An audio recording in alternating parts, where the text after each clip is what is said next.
¿Y si mañana no hubiera fútbol? No porque haya una pandemia, ni una tormenta, ni siquiera porque los estadios estén vacíos, sino porque los jugadores dicen basta, porque los que llenan los estadios, los que convierten un domingo cualquiera en espectáculo global, deciden plantarse. ¿Qué pasaría si las estrellas de la liga colgaran las botas por protesta?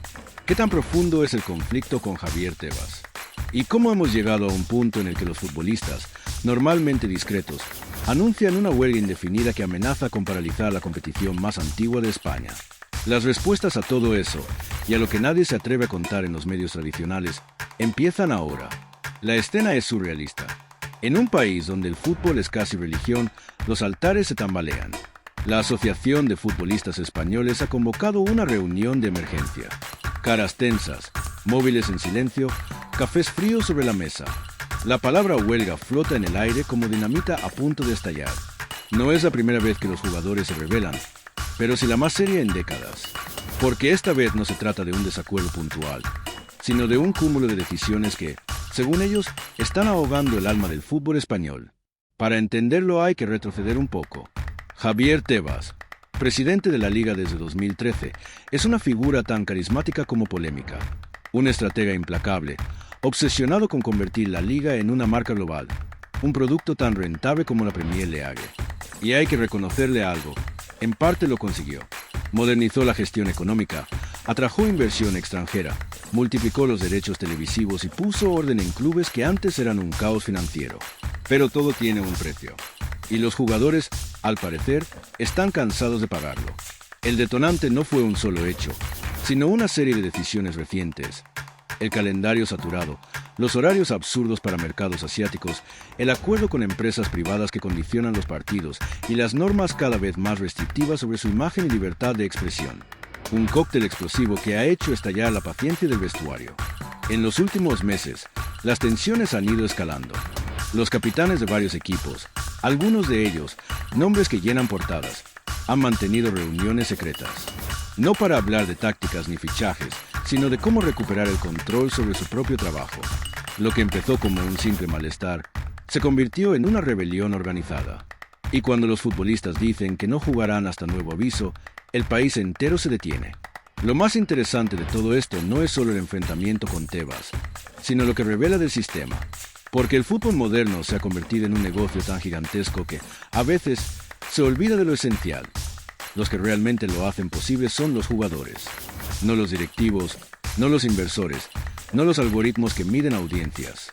Los jugadores. Y cuando esos jugadores deciden alzar la voz, el edificio entero tiembla. En la reunión clave, según fuentes cercanas, hubo unanimidad. Si no paramos ahora, no pararemos nunca, dijo uno de los capitanes veteranos. Los aplausos no tardaron.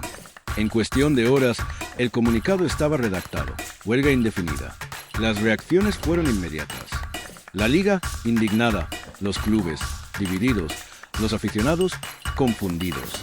Algunos aplaudían el gesto. Otros temían que el fútbol se les escapara de las manos. Y ahí aparece la gran pregunta. ¿Es esto una lucha justa o un pulso de poder? Tebas asegura que todo lo que hace es por el bien del espectáculo, por mantener competitiva la liga frente a la Premier, la Serie A o la Bundesliga. Pero los jugadores responden que no se puede hablar de espectáculo cuando los protagonistas están agotados, saturados de partidos y tratados como engranajes de una máquina que nunca se detiene. De hecho, la huelga no surge solo por dinero, como algunos titulares simplifican.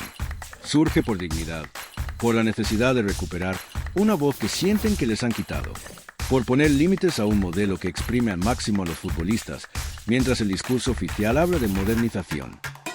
Y es que la palabra modernizar suena bien, hasta que significa jugar a 40 grados un lunes a las 2 para cuadrar un contrato televisivo en Japón. Y si ya estás flipando con esto, suscríbete, porque lo que viene ahora es todavía más fuerte. Porque lo que está en juego no es solo una liga, sino el futuro del fútbol español tal como lo conocemos. En el epicentro de la tormenta está Tebas, un hombre que siempre ha defendido su gestión con argumentos de acero. Dice que sin su visión, la liga no habría sobrevivido a la crisis económica, ni competido a nivel internacional. Y tiene razón en parte. Pero su estilo autoritario, su forma de tomar decisiones unilaterales y su eterna guerra con la federación y los clubes grandes lo han convertido en un personaje casi teatral. Un villano para unos, un genio para otros. Y ahora, con los jugadores en pie de guerra, su liderazgo se tambalea como nunca. Uno de los puntos más criticados ha sido el control férreo de la liga sobre la comunicación de los jugadores. Se les imponen normas sobre cuándo pueden hablar, que pueden publicar y hasta cómo deben mostrarse en redes sociales. En una era en la que el futbolista es marca personal, esas restricciones son vistas como una mordaza. Nos tratan como empleados, no como personas, habría dicho un jugador del Real Betis tras la última asamblea. Y lo más irónico es que esta rebelión llega en un momento en que la liga necesita unidad más que nunca. Los ingresos televisivos empiezan a estancarse, la Premier saca ventaja y el público joven, sí, ese que creció viendo Messi Cristiano, ahora prefiere ver clips de TikTok que partidos enteros. La crisis no es solo institucional, también generacional. Los jugadores lo saben. Saben que su imagen es lo que mantiene vivo el interés. Por eso su huelga es una bomba mediática. Los patrocinadores presionan. Las cadenas de televisión amenazan con demandas. Y los clubes hacen cuentas para calcular cuánto tiempo pueden resistir sin jugar. Pero el mensaje de los futbolistas es claro. Si no se cambia el rumbo, no hay partido. Algunos veteranos recuerdan la huelga de 1984, cuando los jugadores se enfrentaron al sistema por sus derechos laborales. Aquella vez, el conflicto duró poco, pero marcó un antes y un después.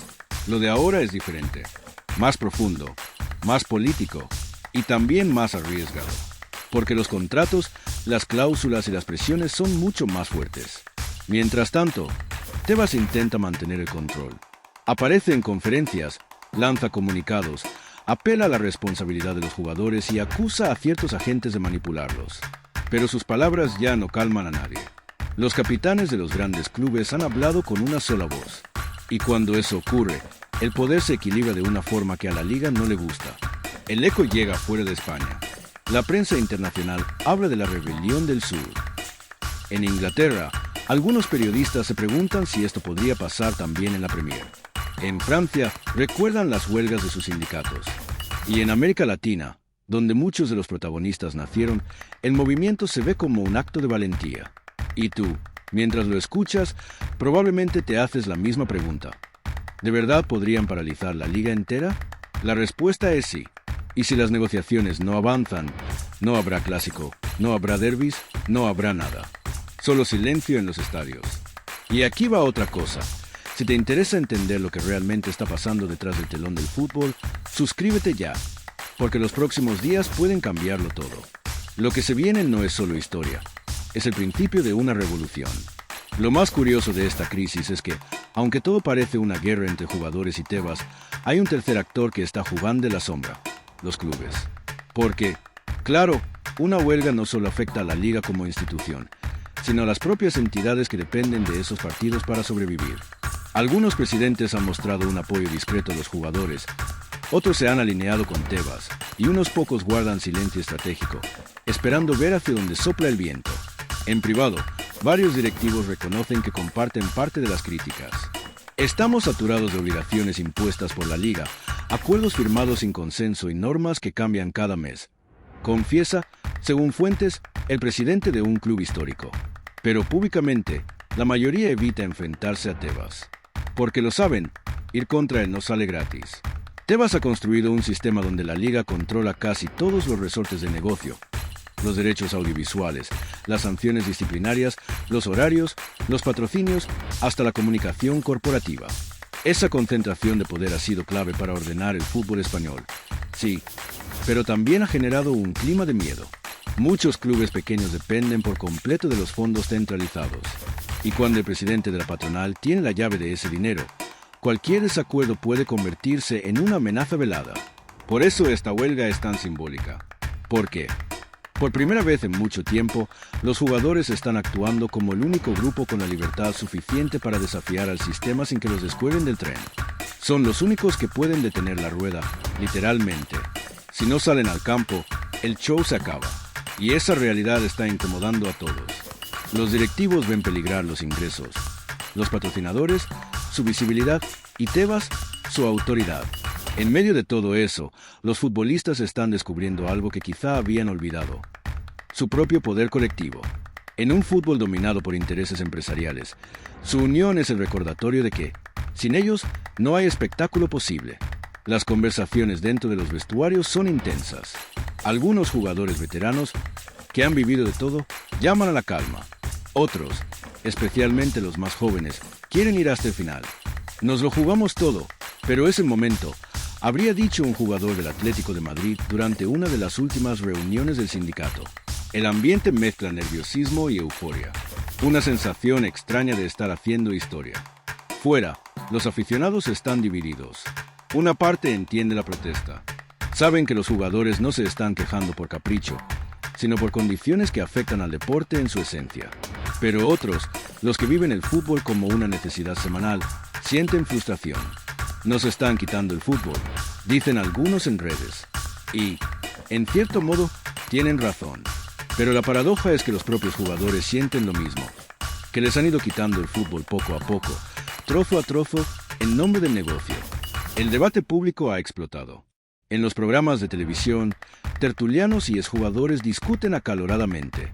Unos acusan a los futbolistas de insolidarios, otros de héroes modernos. Las redes sociales hierven. Hashtags, memes, vídeos, comparaciones con huelgas pasadas. Todo el país parece tener una opinión. Pero, entre tanto ruido, algo queda claro. El fútbol español ha entrado en una crisis sin precedentes. Y la pregunta que nadie sabe responder es hasta dónde están dispuestos a llegar los jugadores. Porque una huelga indefinida no es una simple protesta.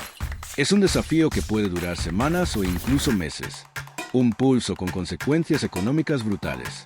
Según estimaciones, por cada jornada suspendida, la liga podría perder decenas de millones de euros en derechos televisivos. Y eso sin contar los daños colaterales. Empleos indirectos, turismo, bares, transportes, todo lo que se mueve alrededor del fútbol. Tebas, mientras tanto, intenta mantener una imagen de control. Aparece en los medios con su habitual mezcla de firmeza y sarcasmo, recordando que la ley está de su lado y que la huelga podría tener consecuencias legales. Pero sus palabras ya no suenan tan seguras. Incluso dentro de la liga, hay quienes cuestionan su gestión. El desgaste es evidente. Algunos periodistas deportivos apuntan a que esto podría marcar el principio del fin de su mandato. Otros creen que, como ha hecho tantas veces, saldrá reforzado. Porque si algo caracteriza a Tebas es su capacidad para sobrevivir a las tormentas. Pero esta vez, la tormenta no viene de fuera, viene del vestuario. Y eso cambia todo. Hay algo profundamente simbólico en ver a los jugadores unirse contra el sistema. Durante años se les ha acusado de vivir desconectados de la realidad, de ser millonarios ajenos al mundo. Pero lo cierto es que muchos de ellos, incluso los que ganan fortunas, sienten el desgaste físico y mental de un calendario inhumano. Entrenamientos, viajes, partidos cada 3 días, presiones mediáticas constantes. La huelga es también una forma de decir basta a esa máquina que no se detiene nunca. Y en medio de todo esto, surgen historias personales. Un joven jugador de Girona confesó entre lágrimas que no recuerda la última vez que pasó más de 3 días seguidos con su familia. Otro, del Cádiz, contaba que los horarios impuestos por televisión le han hecho jugar partidos con fiebre o sin descanso suficiente. Son testimonios que humanizan un conflicto que a veces se presenta como una lucha de ricos contra ricos, pero que en realidad toca fibras más profundas. Mientras las negociaciones no avanzan, los entrenamientos quedan suspendidos, las ciudades deportivas vacías y el silencio de los estadios se vuelve inquietante. Es el silencio antes del rugido. Porque todos saben que, si no hay acuerdo, la presión social aumentará cada día. Y en ese escenario, nadie sale ganando. Lo fascinante es cómo este conflicto está rompiendo los moldes del fútbol moderno. Por primera vez en mucho tiempo, las estrellas no están pidiendo más dinero ni mejores contratos. Están pidiendo algo más abstracto, pero más importante: respeto, autonomía, sentido. En una industria donde cada gesto se mide en audiencia, esta huelga es una declaración de principios. Algunos economistas del deporte lo comparan con la revolución que vivió la NBA en los años 70, cuando los jugadores se organizaron para conseguir derechos básicos y cambiar la estructura de poder. Aquello transformó el baloncesto para siempre. Tal vez esto sea el inicio de algo parecido en el fútbol europeo. Pero no nos engañemos, si el pulso se prolonga, el impacto será devastador. Los pequeños clubes podrían entrar en crisis financiera, los patrocinadores retirar apoyo, y el calendario internacional se volvería un caos. Aún así, los jugadores parecen dispuestos a asumir el riesgo. Porque, según sus líderes, el precio de no actuar ahora sería mucho mayor. En el entorno de Tebas se filtra otra versión. Dicen que esto es una maniobra de los grandes clubes, hartos del control centralizado, usando a los jugadores como ariete político. No sería la primera vez que los intereses se entrecruzan. Pero incluso si fuera cierto, la fuerza del movimiento actual es demasiado grande para reducirla a una conspiración. Lo que se está viendo es una rebelión genuina, alimentada por años de acumulación de tensiones. Y es aquí donde el público también juega su papel. Porque, aunque la huelga la protagonicen los futbolistas, el desenlace dependerá en gran parte de la reacción de los aficionados. Si el público apoya la protesta, la liga estará contra las cuerdas. Sí, por el contrario, la opinión pública se vuelve en su contra. Los jugadores podrían quedar aislados. Por eso, cada comunicado, cada declaración, cada gesto público está siendo medido al milímetro. Mientras tanto, los medios internacionales siguen cada movimiento con lupa. En Italia, un periodista escribió que la liga se está desangrando por su propio modelo de éxito. En Argentina, un comentarista dijo con ironía: los españoles descubrieron que el fútbol también se puede jugar sin pelota, pero con mucho ego. Y en Francia, un exfutbolista celebró la huelga como el acto más valiente del deporte moderno. Todo esto demuestra una cosa: el fútbol español, acostumbrado a exportar estrellas y polémicas, ahora exporta una crisis. Una crisis que podría redefinir la relación entre los jugadores y las instituciones. Porque si esta huelga se mantiene y logra algún cambio estructural, abrirá un precedente que podría contagiar a otras ligas. Y eso, para el poder establecido, es lo más temido. Hay un rumor persistente de que algunos patrocinadores ya han empezado a contactar con mediadores para presionar por una solución rápida. No por altruismo, claro, sino porque cada día sin fútbol es dinero que se escapa. Y en esta industria, la moral siempre va detrás del dinero. En los despachos, el ambiente es de guerra fría. Nadie quiere dar el primer paso, porque cualquier concesión será vista como debilidad. Pero al mismo tiempo, todos saben que el tiempo corre en contra. Y aunque Tebas intenta proyectar serenidad, las grietas en su imagen ya son visibles. Hasta algunos aliados históricos han empezado a distanciarse. Mientras tanto, los jugadores mantienen su postura firme. La unión, al menos por ahora, es total. Y esa unidad es lo que más teme la liga. Porque cuando los vestuarios dejan atrás las rivalidades y se convierten en un bloque, cualquier estructura de poder tiembla.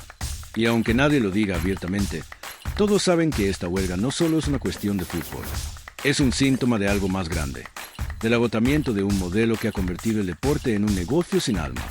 Los jugadores, al rebelarse, están recordando algo que se había olvidado. Que el fútbol, antes que industria, es pasión. Y cuando la pasión se siente traicionada, reacciona. Mientras el conflicto crece, el asunto ha cruzado las fronteras del deporte y ha entrado de lleno en el terreno político. En el Congreso, algunos diputados mencionan la huelga en sesiones plenarias, conscientes de que el fútbol en España no es solo un espectáculo, sino un termómetro social. Los partidos se reparten las posturas según su conveniencia. Unos defienden la libertad de los jugadores y denuncian la mercantilización salvaje del deporte, mientras otros acusan al sindicato de irresponsable por poner en jaque a un sector que genera miles de empleos.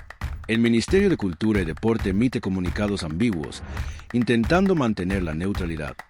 Pero todos saben que hay nervios en los despachos, porque una huelga indefinida que paralice el fútbol afecta a la economía, a la imagen del país y, sobre todo, al ánimo colectivo.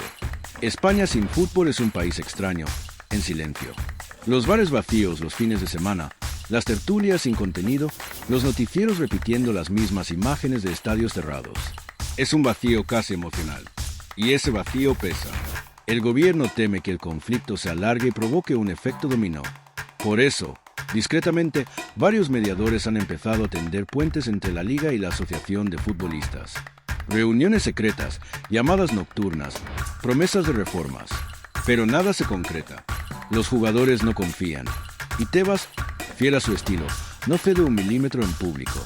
Mientras tanto, la prensa vive su propio terremoto. Los grandes medios, muchos de ellos con acuerdos publicitarios con la Liga, caminan sobre una cuerda floja.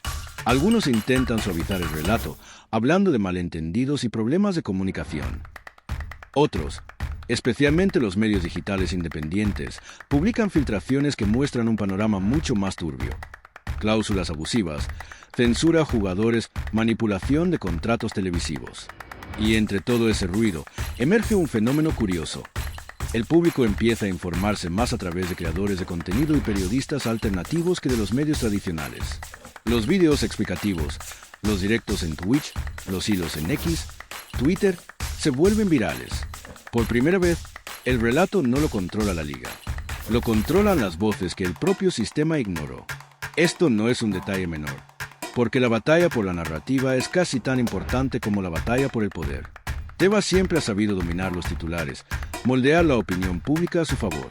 Pero ahora, la opinión pública empieza a girarse. La gente quiere entender qué está pasando de verdad, sin filtros ni comunicados maquillados. Y ese cambio de percepción puede ser letal para cualquier dirigente. En paralelo, los jugadores más influyentes empiezan a usar sus redes sociales para explicar sus razones. No lo hacen con discursos políticos, sino con algo más simple y efectivo: humanidad. Fotos de ellos entrenando en solitario, mensajes sobre el valor del descanso, reflexiones sobre lo que significa jugar por amor al fútbol. Esos gestos, aparentemente pequeños, tienen un efecto poderoso, porque el público se identifica más con el ser humano que con la institución. Y ahí está la clave de todo este conflicto: la humanización del futbolista. Durante años, se les retrató como ídolos lejanos, inalcanzables, rodeados de lujo. Ahora aparecen como trabajadores organizados, reclamando derechos, y eso rompe el cliché. La gente empieza a verlos de otro modo. En los programas deportivos, el tono cambia poco a poco. Lo que al principio sonaba a rebelión de multimillonarios empieza a sonar a crisis de modelo. Incluso algunos presentadores, antes cercanos a la liga, reconocen en directo que algo se ha roto en el fútbol moderno.